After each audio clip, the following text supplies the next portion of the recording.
Hello friends, today I will show you how to prepare a wonderful spongy and chocolatey chocolate sponge cake for your cake decoration needs. This cake is very light and airy and moist. I had already uploaded the recipe for the vanilla sponge cake, and this chocolate cake I had made this chocolate tres leches cake, Elsa cake and an anniversary cake. So here are the ingredients. Let's get started. Keep all the ingredients ready before you start making the sponge cake.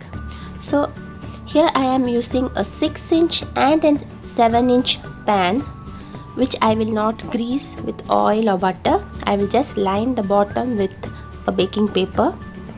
We do not grease the pan in which we make sponge, because once we invert the baked cake, the cake, if it is lined, the tin is lined, it will slide down. Now keep the pan aside. Now here we need 4 large eggs which have been separated. Each eggs weigh around 70 grams. Then I have 160 grams of sugar, granulated sugar or fine sugar, whichever is fine. Which is the measurements for the cup measurements are given. I have 1 cup of flour and 2 tablespoons of Dutch processed cocoa powder, which gives a deep color. Then I am using oil here, or you may use melted butter. Then I have evaporated milk, or you may use milk, normal milk too. Then I have baking powder, salt and vanilla extract. So let's get started. In a clean and large bowl, add in the egg whites and using an electric beater, beat for around 10 seconds until it becomes frothy. Now you will gradually add in the sugar. Do not add the sugar in one go. Gradually add in the sugar as you beat along, and you want to beat until it is soft and firm peaks, not too firm, because once you beat too firm, the cake will be dry. So this point you have to note. You do not overbeat the egg whites. You will beat until it is shiny and a bit stiff.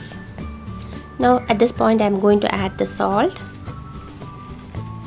If you are using salted melted butter, you can omit the salt. If using melted butter, the cake will have a rich flavor and it will be moist. Okay, now add in the egg yolks one at a time and incorporate by mixing in for around 10 seconds. Now you may add the vanilla extract at this point to prevent the eggy smell. Now add in all the egg yolks and beat to combine.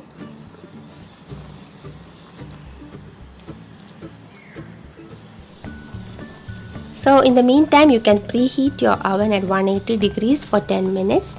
By the time you prepare, it will be preheated. Now remove the beater blades and using a spatula, give the mixture a good fold.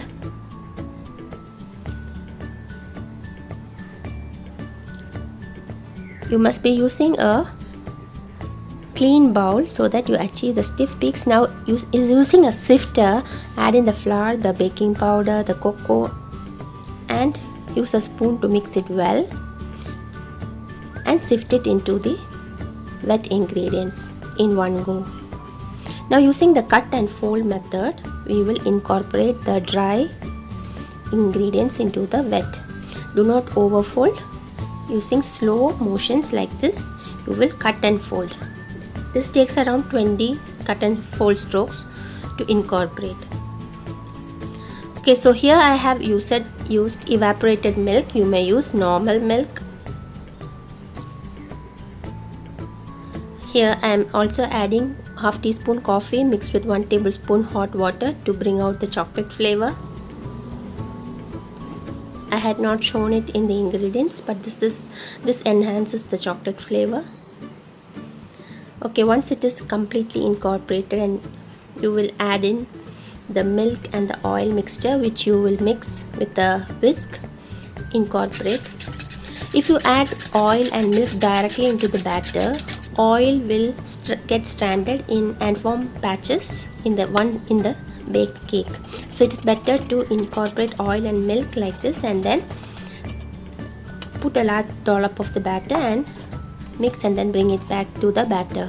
So this way you ensure that you evenly distribute the oil and milk in the batter. Now our batter is almost done. We will divide equally into the two pans. Here I am using a 6-inch and a 7-inch pan for two different cakes. So one pan I pour around, I got around 640 grams.